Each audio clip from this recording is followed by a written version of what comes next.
হিসেবে ওসমান হাদি একজন খাঁটি দেশপ্রেমিক ছিলেন।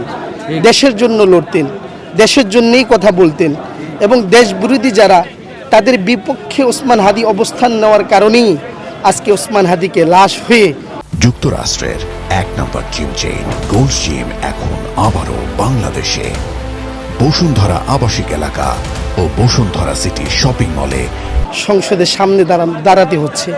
দ্বিতীয় একটি কথা হলো যে ওসমান হাদির যে আত্মা, সে আত্মা আজকে দেখছে যে তার জীবিত থাকা অবস্থায় তার কোনো প্রটোকল ছিল না, কোনো নিরাপত্তা ছিল না, কোনো আইনশৃঙ্খলা বাহিনী তাকে নিরাপত্তা দেওয়ার জন্য আসে নাই, কিন্তু মৃত্যুর পরে হাজার হাজার নিরাপত্তা তার সামনে উপস্থিত।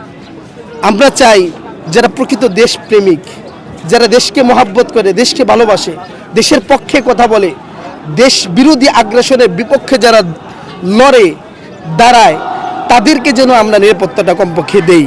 দ্বিতীয় হলো সত্যের পথে থাকলে অল্প হায়াত পেলেও, অল্প জীবন পেলেও একজন মানুষের প্রতি মানুষের মহাব্বত, পুরা দেশের ভালোবাসা কি পরিমাণ হতে পারে এর প্রকৃত সাক্ষ্য প্রমাণ হলো ওসমান হাদি।